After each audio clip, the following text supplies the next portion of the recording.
Hi, my name is Dr. Rick Franks, and welcome to your Minute to Health.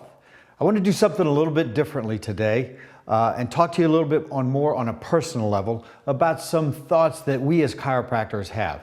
You know, as a chiropractor, I don't know if you know this, but we've been called lots of names in the past, and starting with quack, all right, and charlatan. I've been asked many times, you're not a real doctor, are you? Lots of things like that I take with a grain of salt, because obviously we did not do a good enough job of educating people, educating the public to realize who we are and what we do. But one of the things that really got to me one day is I had a person found out that I was a chiropractor, and he said, "Oh yeah, you guys are pretty weird." And I just thought about that, because usually I just kind of let stuff like that roll off my back. I have no problems, but he called me weird. And I started thinking, what is it, if somebody is willing to tell me that I'm weird, what is it that I do that makes me weird? All right, what makes us so different that people think that we're weird? So I started thinking about this and putting this whole thing together, and I said, am I weird because as a chiropractor, I acknowledge that there's an intelligence that took two cells, and this intelligence put these two cells together, and over a period of 280 days created about 40 quadrillion specialized cells, each going to a certain place, doing a certain thing at a certain time, creating brain cells, liver cells creating liver cells, stomachs creating themselves, 60 miles of nerves going through the body, 80,000 miles of blood vessels in our body, 450 million nerve tracts going inside this body, and this whole thing puts this thing together in 280 days. Does that make me weird that I acknowledge that and I think that it's pretty cool? Is it weird that I think that my brain, or our brain, is the master coordinator, it's the computer, it's the brain trust, it's the whole enchilada, it's what runs our whole ship, all right? And it knows more than all the greatest doctors in the world all put together in one place. It knows everything that we ever need to make and stay healthy. Is that weird? Is it weird that I understand that our nerve system controls and coordinates every single function of the body, and this nerve system communicates with the brain, both up and down, from the brain to the cells and back to the brain again, and it coordinates. And this is what every medical textbook in the world teaches us. Is that weird?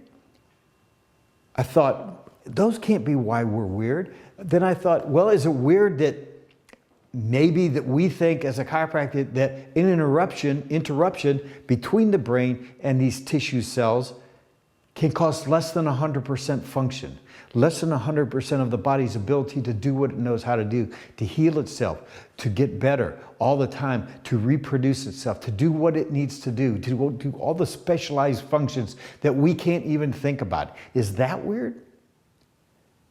And is it weird that we as chiropractors try to attempt to remove this interference from the brain to the tissue cells and restore communication between the brain and the body, that maybe the body could work a little bit better?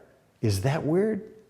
So as a chiropractor, that's what we do. So if you think that maybe we're weird, I guess based on that, if you think so, then I have to say, yeah, I'm weird. On the other hand, let me tell you what I think is weird, okay?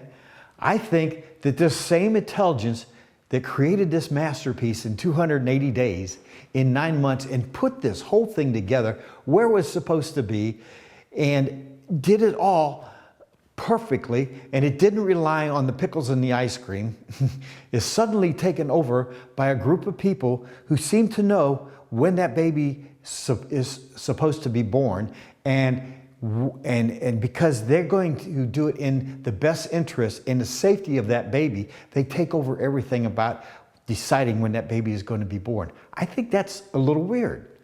Maybe it's a little weird that within minutes, we begin putting chemicals into this infant. We put chemicals into their eyes. We put shots into their bodies, because somehow we seem to know better than the intelligence that put this thing together in the first place, what that baby needs, rather than intelligence.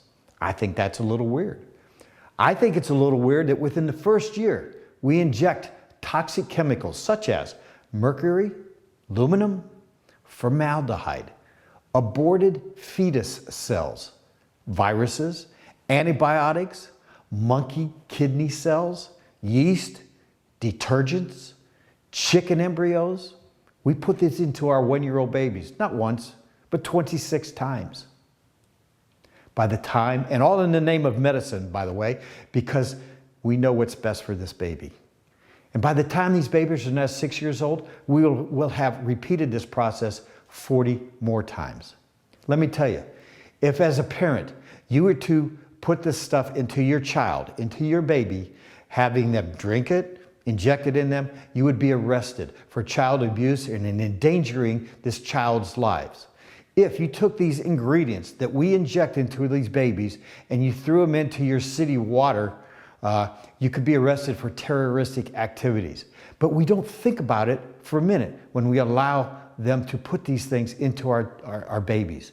By the time these 6-year-olds become teenagers, 30% of these teenagers are on prescription medications for the rest of their life. And many of these drugs are in the same class as cocaine. And we think that that's okay. All right? We're taught, we teach our children, we're taught that if we feel good, we're healthy. Now think about that for a minute.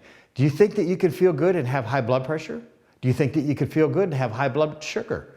All right? Do you think that you could feel good and have heart disease? Every one of us knows somebody that felt good and dropped over dead with a heart attack. That heart didn't go from 100% live to 100% dead in that instant.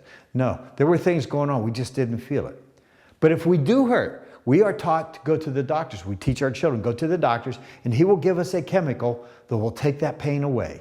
All right? And once that pain is away, then we think, oh, we're healthy again because there's no more pain. We're healthy. Ladies and gentlemen, I ask you, that's the same thing as cutting the wire to the fire alarm. Oh, the fire alarm's out. Everything's okay. No, the fire's still going. We just cut the alarm from the fire alarm. We just cut the wire to the fire alarm. We don't feel it anymore. We don't hear it anymore, but that fire's still going. As adults, 70% of us are on medications. All right? Some of us are on so many medications that we have to go out and buy a pill box with 14 different boxes in it because we can't keep track of all the pills we're taking. We watch commercials every day, and 3 out of 4 commercials are drug commercials. And these commercials tell us how they spend 3/4 of their time telling us how that their side effects can kill us, cause psychotic actions, psychotic thoughts, suicidal tendencies. But we run out and buy them anyhow. All right? And if we go to the doctor and he won't prescribe them to us, what do? We go to another doctor and we find them. I think that's kind of weird. Actually, I don't think it's weird. I think it's demented thinking. Most people call it healthcare. All right? So, you still think that I'm weird? You know, personally, I'll stick with weird. But maybe just one of you or a couple of you that see this, you go, well, maybe I've got a point. Well, if you do think that maybe there's a little better way than drugging yourself up and cutting things out and living this medical world, then maybe you should go find a chiropractor. All right? If you need one, look us up. All right? We're right under here. We'll take care of you. Thanks a lot for listening. My name's Dr. Rick Franks, and thanks for your Minute to Health.